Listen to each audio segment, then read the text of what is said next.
Atos de João, parte 1. João está indo de Mileto para Éfeso. Agora, João se apressava para Éfeso, compelido por uma visão. Portanto, Damonico, Aristodemo, seu parente, um certo homem muito rico chamado Cleóbio, e a esposa de Marcelo, mal conseguiram segurá-lo por um dia em Mileto e descansar com ele. E quando partiram bem cedo de manhã, já tendo percorrido umas 40 milhas de viagem, uma voz que todos nós ouvimos veio do céu e disse: João, você está prestes a glorificar seu Senhor em Éfeso. De onde você vai saber? Você e todos os irmãos que estão contigo. E alguns deles que lá se encontram crerão por seus esforços.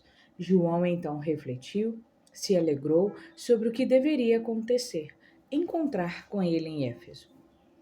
E disse: Senhor, veja que vou de acordo com sua vontade, que aconteça o que você deseja. E ao nos aproximarmos da cidade, Licomedes, pretor de Efésios, um homem robusto, se encontrou conosco e, caindo aos pés de João, implorou-lhe, dizendo: Seu nome é João? O Deus que prega te enviou para abençoar minha esposa, que está doente com paralisia já há 7 dias e fica deitada incurável.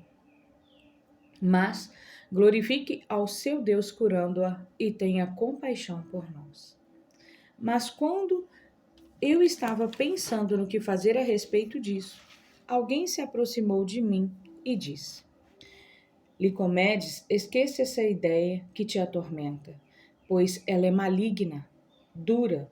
Não sucumba a isso, pois eu tive compaixão de minha serva Cleópatra e enviei de Melito um homem chamado João, que irá erguê-la e devolver a saúde dela.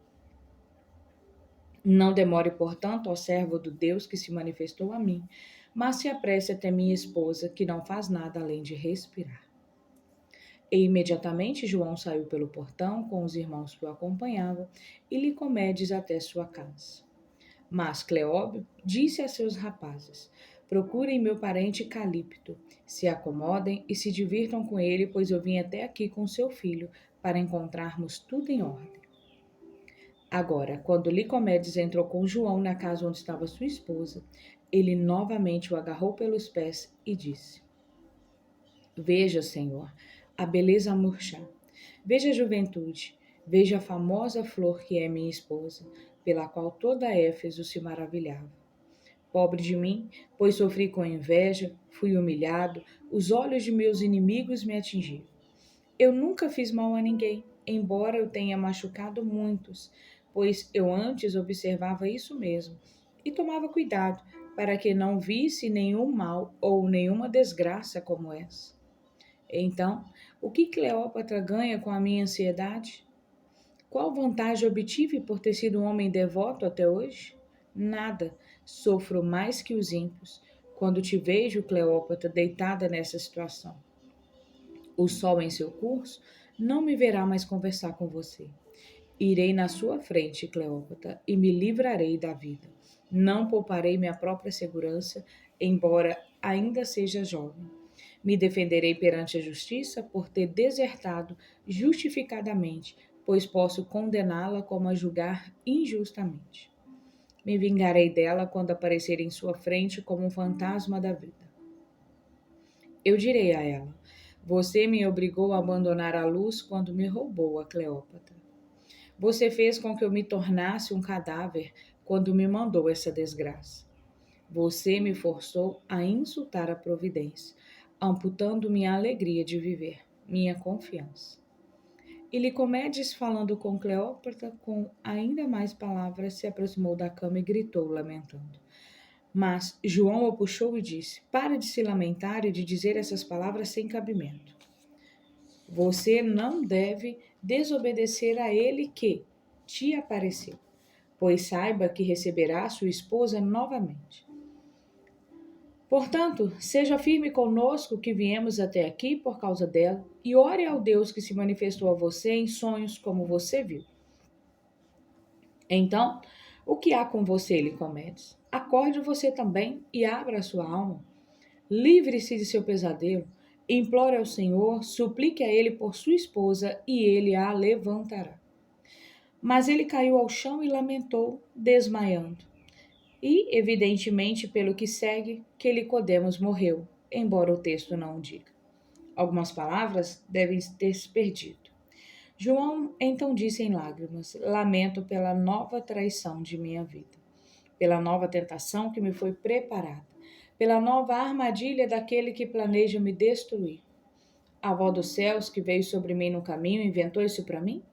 Foi isso que ela prenunciou que deveria acontecer aqui, me traindo diante dessa multidão de cidadãos por causa de Licomedes? O homem está no chão sem respirar, e eu bem sei que não me deixarão sair dessa casa viva. Por que você demora, Senhor?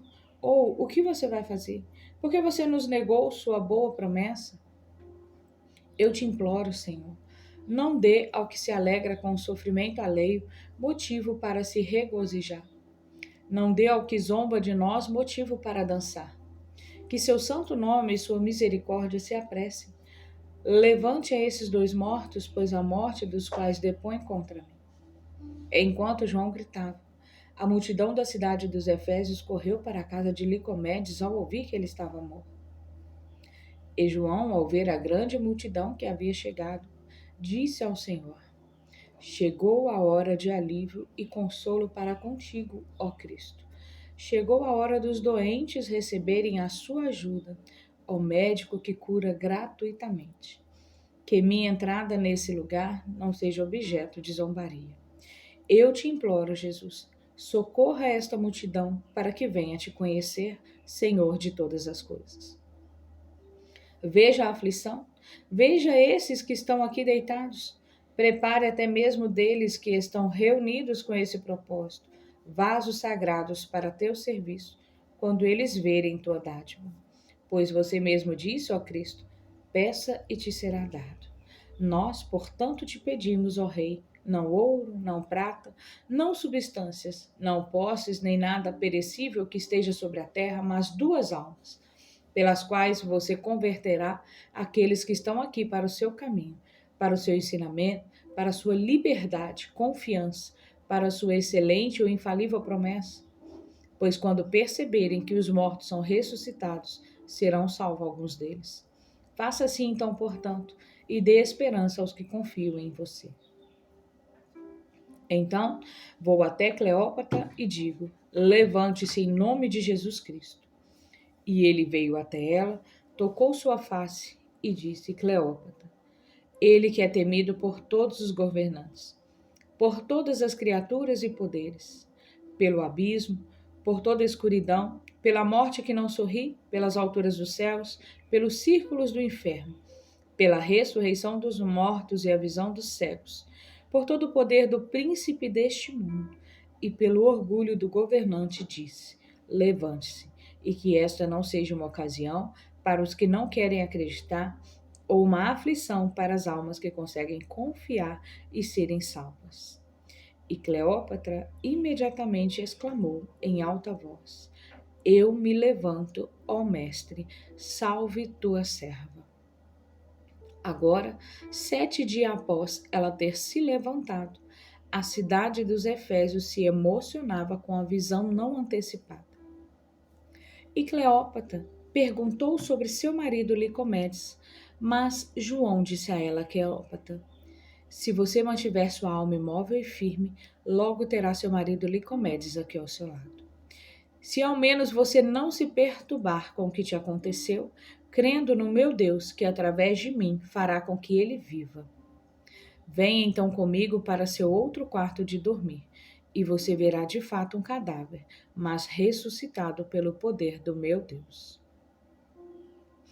E Cleópatra foi com João para o quarto dela, e ao ver Licomedes morto por sua causa, não teve forças para falar. Sua voz fraquejou, rangeu seus dentes, mordeu sua língua e fechou seus olhos a despejar lágrimas. Calmamente, ela prestou atenção ao apóstolo. Mas João teve compaixão por Cleópatra quando viu que ela não teve raiva e nem perdeu a razão. Então chamou pela misericórdia perfeita e tolerante, dizendo: Senhor Jesus Cristo, Você vê a força da tristeza, você vê a necessidade, você vê a alma de Cleópatra se contorcendo em silêncio, pois ela reprime dentro de si a agitação que não pode suportar. E eu sei que por causa de Licomedes ela também morrerá sobre seu corpo. E ela suspirou a João. É o que pretendo, mestre, e nada mais. E o apóstolo foi até o sofá onde Licomedes estava deitado, quando Cleópatra pela mão diz: Cleópatra, por causa da multidão que está presente e dos seus parentes que vieram até aqui chorar tanto, diga ao seu marido: levante-se e glorifique o nome de Deus, porque ele devolve os mortos aos mortos. E ela foi até seu marido e disse a ele como havia sido instruída, e imediatamente o levantou. Ele, quando levantou, caiu no chão e beijou os pés de João, que o levantou, dizendo: Homem, não beije os meus pés, mas os pés do Deus, pelo poder do qual vocês ambos ressuscitaram. Mas Licomede disse a João: Eu te imploro, e íntimo pelo Deus em cujo nome você nos ressuscitou, que fique conosco, junto com os que te acompanham. Cleópatra também agarrou seus pés e disse o mesmo. E João disse a eles: Até amanhã ficarei com vocês. E eles novamente disseram a eles: Nós não teremos esperança no seu Deus, mas teremos sido ressuscitados sem propósito se você não ficar conosco. Cleóbio, Aristemo e Diácono se sentiram tocados na alma e disseram a João: Fiquemos com eles para que continue sem ofender ao Senhor. Então ele continuou lá com os irmãos. Então uma grande multidão se juntou por causa de João, e enquanto ele discursava aos que lá estavam, Licomedes, que tinha por amigo um pintor habilidoso, foi apressadamente até ele e disse: Veja que vim aqui te ver com muita pressa. Venha rápido até minha casa e pinte o homem que eu te mostrar sem que ele saiba. E o pintor, dando a alguém as cores e instrumentos necessários, disse a Licomedes: Me mostre quem ele é e não fique ansioso com mais nada. Licomedes mostrou ao pintor quem era João e levou-o para perto dele e o fechou em um quarto do qual o apóstolo de Deus podia ser visto. E Licomedes aproveitou a companhia do homem bendito, se deitando na fé e conhecimento de nosso Deus, e se alegrou ainda mais com a ideia de ter um quadro dele. O pintor então fez um esboço dele no primeiro dia e foi embora. No segundo dia ele pintou as suas cores e o entregou a Licomedes para sua grande alegria. Ele o levou e pendurou em seu próprio quarto com ornamentos, de forma que João, quando o viu, disse: Meu querido filho, o que é que você sempre faz quando vem sozinha do banho para o seu quarto? Eu não oro com você ou com os outros irmãos? Ou você está escondendo algo de nós? Quando disse isso, falando de brincadeira, ele foi até o quarto e viu o quadro de um idoso coroado de flores com lâmpadas e altares construídos em volta. Ele o chamou e disse-lhe: Licomedes, o que você quer dizer com esse quadro? Não será um dos seus deuses que está pintado aqui? Pois vejo que você ainda vive como um pagão. Licomedes o respondeu: Meu único Deus é ele, que me ressuscitou da morte com minha esposa. Mas se além de tal Deus for lícito que os homens sejam considerados deuses, então é você, Pai, a quem pintei naquele quadro, a quem coroo e amo e reverencio como meu bom guia. E João, que jamais havia visto a própria face, disse a ele: Você zomba de mim, meu filho. Eu me pareço com isso, seu senhor? Você pode me convencer que sou como esse retrato? Licomedes lhe trouxe um espelho. Quando ele se viu no espelho e observou atentamente a pintura, ele disse: Assim como vive o Senhor Jesus Cristo, o retrato se parece comigo. No entanto, filho, não como eu, mas como a imagem da minha carne. Pois se este pintor que imitou minha face quiser desenhar um retrato meu, ele ficará confuso.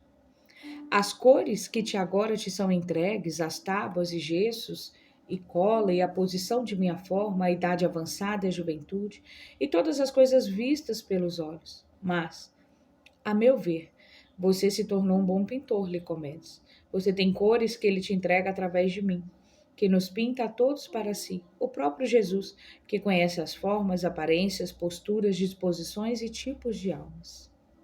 E as cores com as quais ordeno que você pinte são estas: fé em Deus, conhecimento, temor reverente, amizade e comunhão, humildade e gentileza, amor fraterno, pureza, simplicidade, tranquilidade, coragem, contentamento, sobriedade e toda a sorte de cores que pintam a aparência de sua alma, que mesmo agora levanta os seus membros que antes estavam caídos, nivela o que estavam levantados, que cuidam dos seus ferimentos e curam suas feridas, que arrumam seus cabelos quando estavam desarrumados, que lavam seu rosto, que castigam seus olhos, limpam seus intestinos, esvaziam sua barriga e que cortam o que está abaixo dela. Em uma palavra, quando todas essas várias cores se juntarem e se misturarem em sua alma, elas se apresentarão ao nosso Senhor Jesus Cristo, destemida, completa, sem amaciamento e com formas bem definidas.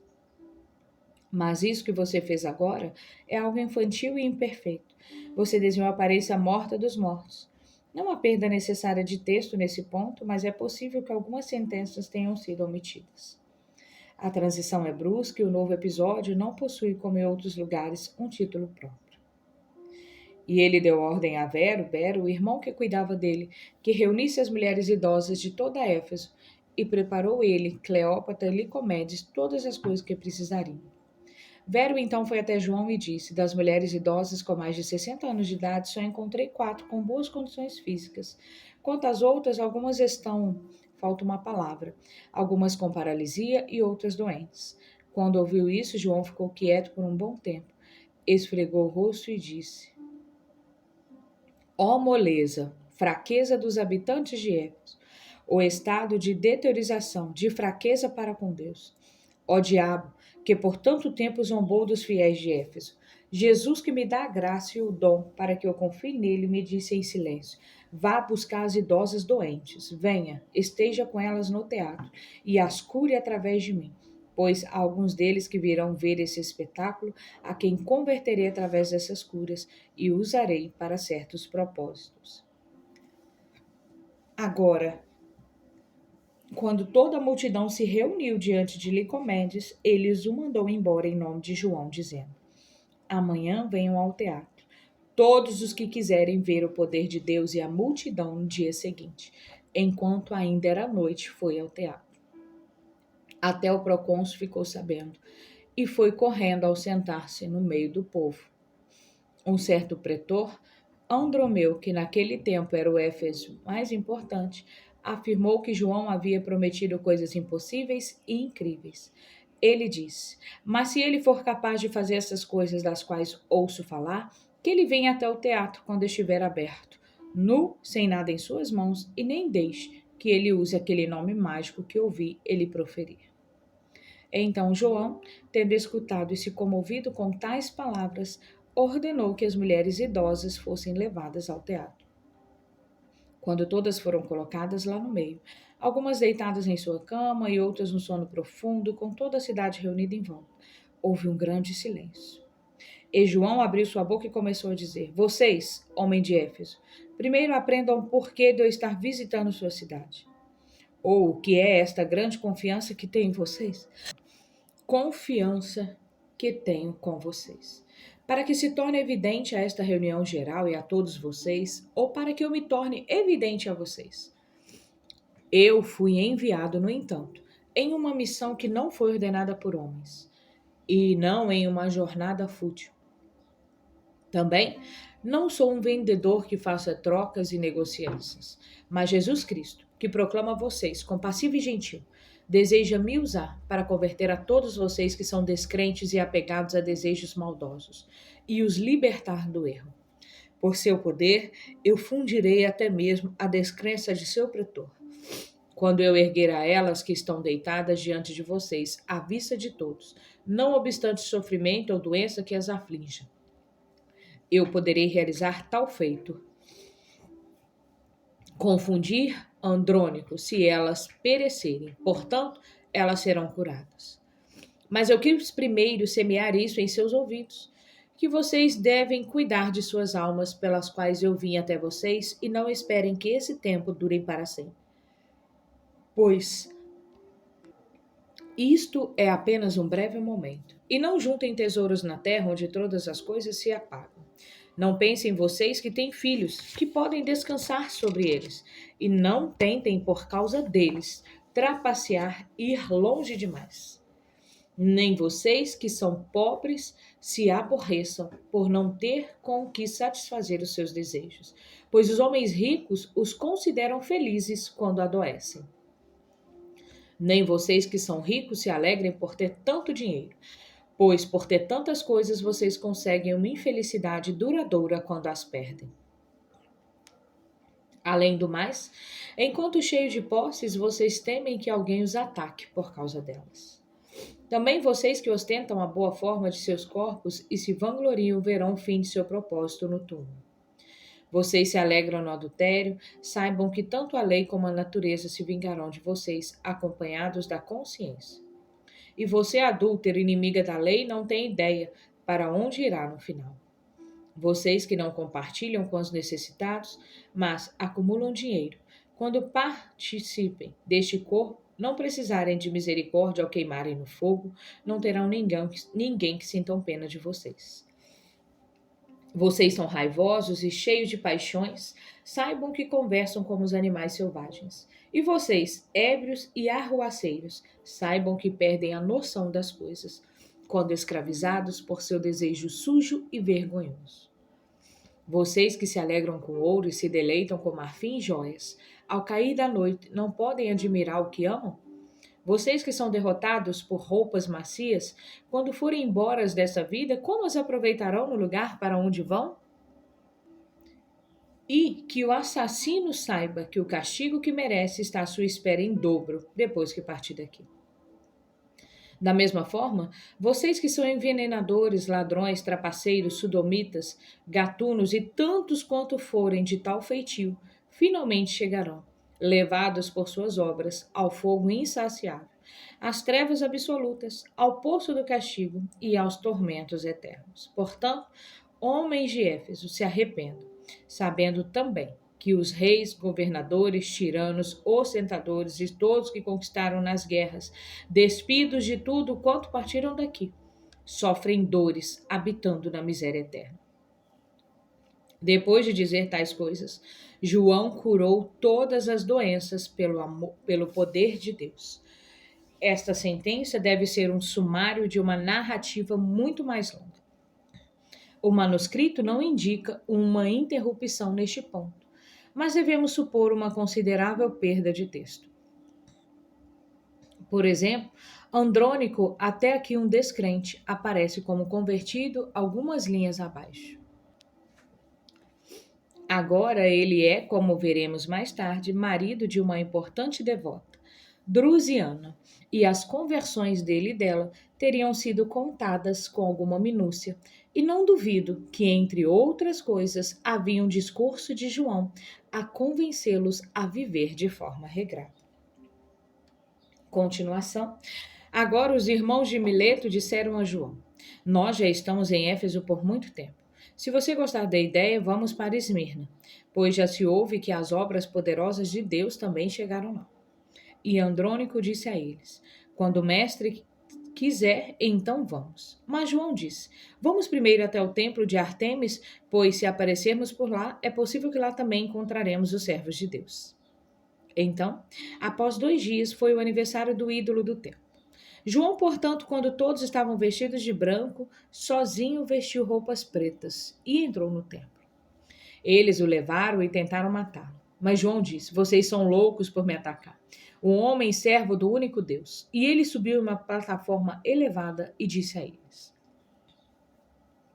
Vocês se arriscam, homens de Éfeso, a se parecerem com o mar. Cada rio que desemboca, cada fonte que ali deságua, as chuvas, as ondas que se amontoam, as correntezas cheias de pedras que se ajuntam e viram sal pelo amargo Telemente. Ali se encontra. Assim vocês também permanecem inalterados quanto à verdadeira santidade até hoje e se corrompem com seus antigos ritos de adoração. Quantas maravilhas e curas vocês não viram realizadas por meu intermédio? E, no entanto, seus corações são cegos e não têm como recuperar a visão. O que isso significa, então, homens de Éfeso? Eu agora me aventurei e vim até este seu templo de ídolos. Eu vou condenar vocês, por serem os mais ímpios, os mortos em seu entendimento da humanidade. Vejam, eu estou aqui. Vocês todos dizem que tem uma deusa, a própria Artemis. Então orem a ela para que somente eu morra, pois se vocês não puderem fazer isso, eu apenas clamarei por meu Deus, e por sua descrença vou causar a morte de todos vocês. Mas eles antes haviam testado, e visto os mortos se levantarem, gritaram: Não nos matem, João, nós te imploramos. Nós sabemos que você é capaz de fazer isso. E João disse a eles: Se vocês não quiserem morrer, então que aquela a quem vocês adoram seja confundida e que o fato de rejeitarem seus erros antigos seja o motivo da confusão dela. Pois agora chegou a hora de vocês se converterem ao meu Deus, ou de eu ser morto por sua deusa. Pois eu oro para a presença de vocês e suplico ao meu Deus que seja misericordioso com vocês. E depois de dizer essas coisas, ele orou assim: Ó Deus, que é Deus acima de todos os que chamam de deuses, até hoje anulado na cidade de Efésios, que me persuadiu a vir até este lugar, no qual eu nunca nem pensei. Condene todas as formas de adoração, convertendo os homens a você, de cujo nome todos os ídolos fogem, assim como todos os espíritos malignos e todas as potências impuras. Agora também, através da fuga do espírito maligno diante do teu nome, do próprio que engana toda essa multidão, mostra a sua misericórdia neste lugar, pois eles foram induzidos ao erro. Enquanto João dizia estas coisas, imediatamente o altar de Artemis se despedaçou e todas as oferendas do templo caíram. Aquilo que parecia bom a ele foi rasgado abaixo, e da mesma forma as imagens dos deuses mais que 7. E metade do templo caiu, de forma que um sacerdote foi morto de uma vez pela queda do teto da viga. A multidão dos Efésios então gritou: Único é o Deus de João. Único é o Deus que tem pena de nós, pois só você é Deus. Agora nós voltamos a você, admirando tuas obras maravilhosas. Tenha misericórdia de nós, ó Deus, de acordo com sua vontade, e nos salve de nosso grande erro. E alguns deles, deitados com o rosto ao chão, suplicaram. Alguns se ajoelharam e imploraram, alguns rasgaram suas roupas e choraram, e outros tentaram fugir. Mas João estendeu as suas mãos e, elevando sua alma, disse ao Senhor: Glória te seja dada, meu Jesus, o único Deus da verdade, pois vocês obtêm, recebem seus servos por vários artifícios. E ao dizer isso, ele disse ao povo: Levantem-se do chão, vocês, homens de Éfeso, e orem ao meu Deus, reconhecendo o poder invisível que se manifesta e as obras maravilhosas realizadas diante dos seus olhos. Artemis deveria ter te socorrido, e seu servo deveria ter recebido a ajuda dela e não morrido. Onde está o poder do espírito maligno? Onde estão os sacrifícios dela? Onde estão os aniversários dela? Os festivais dela? Onde estão os ornamentos?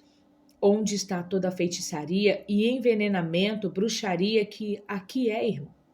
Mas o povo se levantou do chão e apressadamente derrubou o resto do templo do ídolo, clamando: O Deus de João é o único que conhecemos, e de agora em diante é o que adoramos, visto que ele teve misericórdia de nós.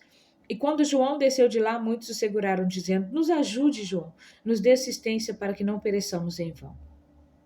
Você vê nosso propósito. Você vê a multidão te seguindo e se pendurando em você com esperanças no seu Deus. Nós vimos como nos desviamos quando o perdemos. Nós vimos nossos deuses que foram construídos em vão. Nós vimos o grande e vergonhoso escárnio que nos atingiu. Mas nos permita, te imploramos, que entremos na tua casa e que nada nos impeça de sermos socorridos. Nos receba, que estamos perplexos. E João disse a eles: Homens de Éfeso, saibam que por causa de vocês eu permaneci em Éfeso, e que adiei minha jornada para Esmirna e para outras cidades, para que lá também os servos de Cristo se voltem para ele. Mas como eu ainda não me sinto perfeitamente seguro a seu respeito, continuo orando a meu Deus e implorando para que eu só saia de Éfeso depois que os confirmar na fé. E se eu vejo que isso aconteceu e que ainda mais está sendo realizado, eu não vou embora até que tenhamos desmamado como crianças do leite da ama e os colocado sobre uma rocha firme. João então continuou com eles e os recebeu na casa de Andromeu. E um dos que estavam reunidos deitou o cadáver do sacerdote de Artemis diante da porta do templo, pois ele era o seu parente, e logo acompanhou os outros sem dizer nada a respeito.